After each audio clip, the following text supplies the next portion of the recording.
सिर्फ 5 आसन प्राणायाम और जिनसे आप पूरी तरह से डायबिटीज से छुटकारा पा सकते हो। आज के टाइम में फैलती हुई महामारी, शायद ही कोई व्यक्ति ऐसा होगा जिसे डायबिटीज नहीं हो। डायबिटीज का मूल कारण है पेट से।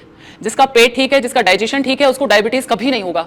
सिर्फ 5 आसन प्राणायाम और जिनसे आप पूरी तरह से डायबिटीज से छुटकारा पा सकते हो। सबसे पहले नंबर पे है अग्निसार।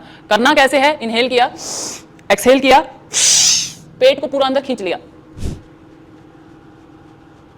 श्वास को पूरा बाहर निकाल करके रोक करके जब हम ऐसे पेट को हिलाते हैं अंदर बाहर, तो आपका पैनक्रियाज जिसका इंसुलिन नहीं बन रहा होता है वो भी क्रिएशन शुरू हो जाता है, या डिस्टर्ब हो चुका है, या पूरी तरह से पैनक्रियाज फेल हो चुका है वो भी ठीक होने लग जाता है। करना क्या है? पेट की फ्लैपिंग करनी है। इनहेल करके, एक्सहेल, होल्ड 200 टाइम्स मॉर्निंग और 200 टाइम्स इवनिंग में जो भी एक क्रिया को करेगा। अग्नि, हमारे पेट की अग्नि धीरे धीरे मंद हो जाती है तो हमें डायबिटीज हो जाता है। जैसे ही आपका डाइजेशन पावर स्लो होगा, बोला भी गया आयुर्वेद में सम अग्नि सम धातु सम दोषा मला क्रिया, कि हमारी सारी की सारी जो अग्नि है, धातु है, दोष है, ये पूरा बैलेंस में होना चाहिए। अगर ये अनबैलेंस हो जाता है, हमारे पेट का डाइजेशन सिस्टम स्ट्रांग नहीं रहता है, तो ये वीक होने के बाद डायबिटीज क्रिएट करता है। दूसरा प्राणायाम है कपालभाति। श्वास को बाहर फेंकना है प्रेशर के साथ, पेट झटके के साथ अंदर जाएगा, लेकिन इसको थोड़ा फास्ट करना है।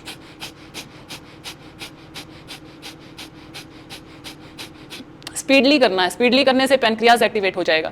इसके बाद हमारा जो आसन है वक्रासन, बहुत ही इजी आसन है। इस तरह से बैठेंगे, एक पैर को मोड़ करके रखेंगे। ये ध्यान रखना है कि आपका घुटना और एड़ी एक साथ होना चाहिए। हाथ को पीछे रखेंगे टर्न करके, और इस हाथ को यहाँ से चढ़ा करके लेकर के आएंगे। अगर आपका हाथ पैर के अंगूठे तक पहुंच जाता है बहुत अच्छा है, नहीं पहुंचता है आप यहाँ से पकड़ लें, लेकिन कोशिश यही करें कि आपका पैर पकड़ में आए और श्वास भरते हुए पूरा पीछे टर्न कर दें।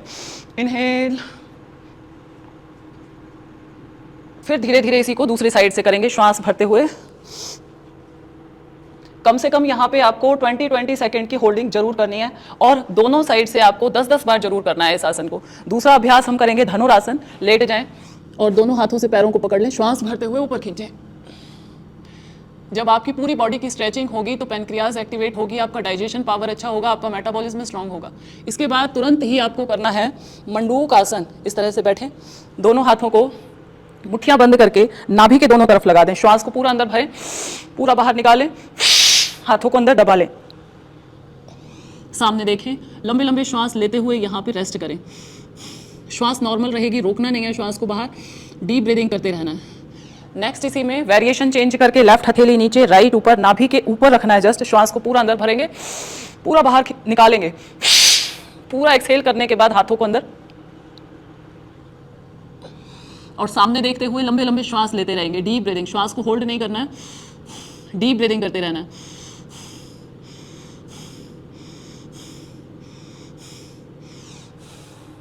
और इसके बाद लास्ट आसन है पवन मुक्त आसन। इस तरह से सीधे लेट जाएं और लेटने के बाद दोनों पैरों को पेट के पास ले आएं, हाथों से पुश करें। नेक्स्ट आसन, दोनों हाथ साइड में, गर्दन अपोजिट, लेग्स अपोजिट, कटी चालन। 5-5 सेकंड की होल्डिंग के साथ इसको अगर आप करेंगे तो आपका पैनक्रियाज भी एक्टिवेट होगा, आपकी किडनी भी बहुत अच्छी हो जाएगी। 5 सेकंड की होल्डिंग के साथ करना है, श्वास भरते हुए। मरकट आसन या कटी चालन। तो ये जो 5 आसन आपको अभी मैंने बताए हैं डायबिटीज़ के लिए, कितनी भी आपको क्रॉनिक है, डेली सुबह भी शाम को भी हर आसन को, हर एक्सरसाइज को कम से कम 10 टाइम्स रिपीट जरूर करना है। खाने में पत्तों का जूस, कटी स्नान, नेचुरोपैथी की जो क्रिया है, टब बाथ जरूर करना है। और अग्निसार जो मैंने अभी स्टार्टिंग में बताया था, ये अगर सारी चीज़ें आप अप्लाई करते हैं तो आपका फर्स्ट डे से पैनक्रियाज एक्टिवेट हो जाएगा, आपका डायबिटीज़ नॉर्मल हो जाएगा। Thank you.